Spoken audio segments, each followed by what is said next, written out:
အားလုံးပဲမင်္ဂလာပါ UK Match Day ရဲ့ Facebook နဲ့ YouTube Channel ကနေကြိုဆိုပါရစေ Champion ပြည်သက်တွေအားလုံးမင်္ဂလာပါကျွန်တော်တို့အခု La Liga ဘက်မှာ Barcelona နဲ့ Real Madrid က decisive moment ကိုလာမယ့်တစ်ပတ်မှာ date type El Clasico ပွဲမတိုင်ခင်မှာ La Liga ရဲ့ ဥရောပ Champion League ဝင်ခွင့်ကတော်တော်လေးကိုအသက်ရှင်နေတယ်ဒါ Barcelona Real Madrid Atletico Madrid 3 သင်းကိုဖယ်လိုက်ရင်အောက်က Athletic Club ရဲ့ Villarreal ရဲ့ Real Betis ရဲ့ဒီ3 သင်းမှာနှစ်နေရာဝင်ခွင့်ရမယ်ဆိုတော့ Villarreal ကလည်းနိုင်ပွဲဆက်တယ်နောက်တစ်ဖက်က Villarreal Athletic ကလည်းခြေစွမ်းထက်လို့ Real Betis နဲ့ဒီ Manuel Pellegrini ရဲ့ Betis ကလည်းတော်တော်လေးကောင်းတယ် Betis ကအခုနောက်ဆုံးကစားခဲ့တဲ့ပွဲပေါ့လေနောက်ဆုံးကစားခဲ့တဲ့ပွဲမှာ Anthony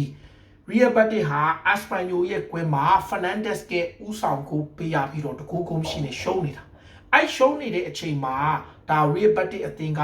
လုံးဝကိုပြန်မလာနိုင်ဘူးလို့ထင်တာပြီးတော့မှ Tottenham Hotspur ရဲ့ဒါကစားမဟောင်းဖြစ်တဲ့ Giovanni Lo Celso က85 မိနစ်85မိနစ်မှာတကိုးသွင်းတယ်ပြီးတော့မှ Manchester United ကအငှားနဲ့ကစားပြီးတော့ပေးသက်တွေက Chesno နဲ့ခုတ်ကြီးလို့တော့မှဒါပြောဆိုနေကြတဲ့အန်တိုနီက60မိနစ်မှာတကယ့် quality ကိုခက် inside လုပ်တဲ့အပေါ်တောက်ကို white ပြီးခံသွားတာကျွန်တော်တို့ခု Real Betis ကိုရောက်လာပြီးအချိန်မှာအန်တိုနီသွင်းသွားတဲ့ဂိုးတွေကတကယ့် quality ဂိုးတွေเนาะကျွန်တော်တို့ Manchester United မှာသူလုံးဝမတွေ့ရဘူးဒါလည်းကိုကစားတဲ့ club ရဲ့အရှိန်ဝါရဲ့ size ရဲ့ media ရဲ့ pressure ရဲ့ fan တွေကြားမှာသူအဲ့လောက်ခြေစွမ်းမပြနိုင်ဘူး Real Betis ရဲ့ပွဲမှာတကယ်ကို 91st minute နောက်ဆုံးမိနစ်မှာအန်တိုနီကဘတ်တွေကိုထပ်ပြီးကယ်တင်လိုက်တဲ့အတွက်ကြောင့်အခု Real Betis က La Liga မှာChampion League race မှာ Villarreal Athletic Club တို့နဲ့ဆက်ပြီးရှိတယ်။အန်တိုနီကအခု DRT မှာဒါဘယ်လိုပြောမလဲဒါအခုလက်ရှိပေါ့လေသူဒီ Manchester United ကနေထွက်ပြီးတော့အခုဒုတိယရာသီဝက်မှာဒါ La Liga 12ပွဲကစားတယ်ဒါစုစုပေါင်းအနေနဲ့ La Liga 12ပွဲမှာ12ပွဲမှာသူ3ဂိုးသွင်းနဲ့ဖန်တီးမှု2ကြိမ်လုပ်တယ် La Liga မှာ5ဂိုးပါဝင်ပတ်သက်ပြီးတော့ဒါ Conference League မှာ3ဂိုးသွင်း2ဂိုးဖန်တီးပြီးတော့ total အပြင် EFD ဘယ်လိုပြောမလဲဒါ DRT တွင်းမှာ Real Betis တို့17ဂိုးပါဝင်ပတ်သက်ထားတယ်ဆိုတော့ Manchester United နဲ့သူ EFL ကမှာတဂိုးပဲသွင်းတယ်ဒါပေမဲ့ Premier League မှာရောတခြားနေရာမှာလုံးဝဂိုးမသွင်းတဲ့အချိန်မှာအန်တိုနီကတကယ်ကို outstanding ဆိုတော့သူသွင်းလိုက်တဲ့ဂိုးတွေကတကယ် quality ဂိုးတွေပဲเนาะဒါအခုလက်ရှိမှာအန်တိုနီဟာ Man United အသင်းကဒီဘယ်လိုပြောမလဲ Scott McTominay လိုပဲ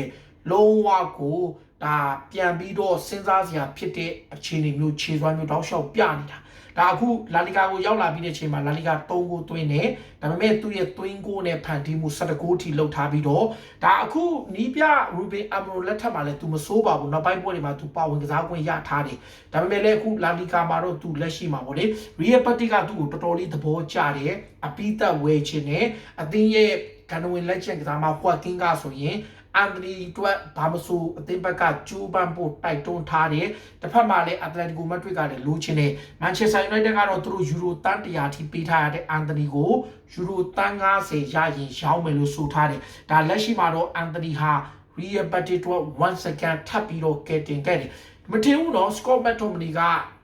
ဒါအခုလက်ရှိမှာဒါဘယ်လိုပြောမလဲနာပိုလီအတွက် title race မှာတကယ်ကိုအခြေစွမ်းပြတယ်ဟိုတနေ့တုန်းကလည်းဒါဗစ်တဟေယာကိုသူသွင်းသွားတယ်ဖီယိုတီနာဘက်ကိုသွင်းသွားတယ်လို့တော်တော်ကောင်းတယ်ဘယ်ဘက်ချမ်းကနေ cat inside လုပ်တယ်